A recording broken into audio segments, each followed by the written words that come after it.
What are we doing here? And where are we gonna go? It's like we just woke up one morning and then it's welcome to the show. Don't ask any questions, just go with the flow. Make as much money as you can and try your best not to get broke. Copy everything you see on the TV, from the hairstyles to the clothes, and don't think too often, just do exactly as you're told.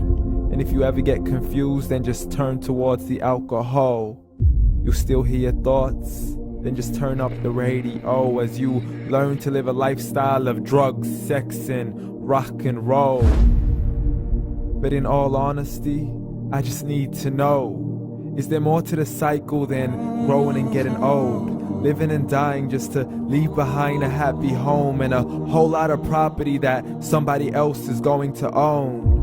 I just really need to know before the casket's closed, 'cause I'm not willing to gamble with my soul, nor am I ready to take any chances. These are just simple life questions and I'm just searching for some answers. Like, what are we doing here? And what is our purpose? How did we get here, and who made us so perfect? And what happens once we go, or is this world all really worth it? Questions we don't answer because apparently we don't really have to. There's no purpose to this life and our existence is merely natural. Then in that case, please let me ask you, did you create yourself, or was it somebody else who had fashioned you? 'Cause you're a being that's impeccable, faultless and unparalleled. You're a product of supreme intelligence and I'm merely being rational. For there isn't a camera on this earth that can come close to the human eye, nor a computer that can compete alongside the human mind. And if the whole world was to come together, we wouldn't be able to create a single fly. So many signs, yet we still deny. As science tries to justify that all this could come from none, when it's a simple sum. 0 plus 0 plus 0 cannot possibly ever give you 1. So from where did all this order come? For everything has its origins, a maker, a creator of its own. I mean, the only reason you're watching this video is because somebody had to press upload. So we can believe in the Big Bang, but I'd rather believe in He who caused it to explode. Allah, the creator of everything along with every single soul. The ever-living, the master, the only one who is in control. Unlike his creation, beyond our imagination. And no, he's not a man, nor does he have any partners in association. He's on his own. And no, he did not ever leave us alone.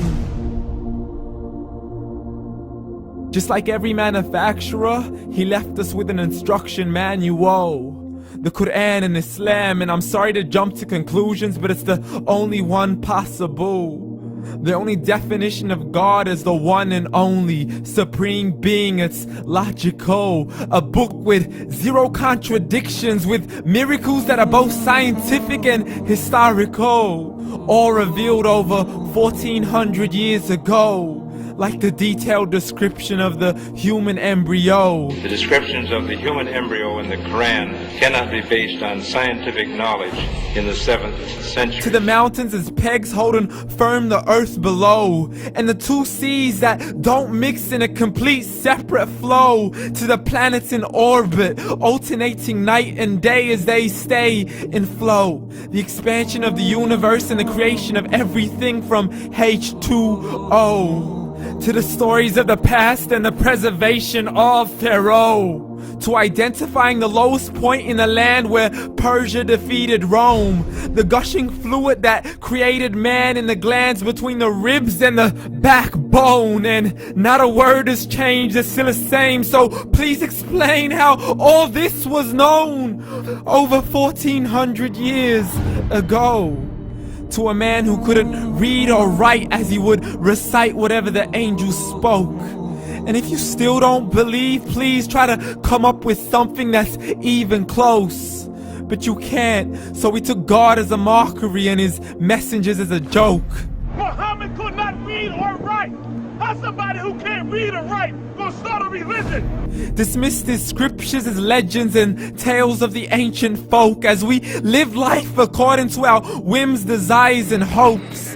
saying this life is the only home we will ever know. We will live then die, then simply turn to bones. YOLO! Correction, after the grass dies, the rain arrives and it regrows, and Allah promises to do the same thing to your very soul and bring you back from your very fingertips to your toes, as the all-seeing supreme being watches us so close, and we are surely being tested in our wealth, our health, and our self, and everything that we've been blessed with. So believe, for we will surely be resurrected and be brought back to our Lord and account for every single deed, as He hands us our books and orders us to read. From the bad to the good and everything in between. You yourself are sufficient for your own accountability, so don't be mad at me. You are the one who thought He wouldn't come back to me. I gave you a whole life long to search after me, but you were busy in all that which was temporary. So read, and glad tidings to all those who believed. And if you disbelieve, read. And don't let that day be the first day you find out what your life really means. Read.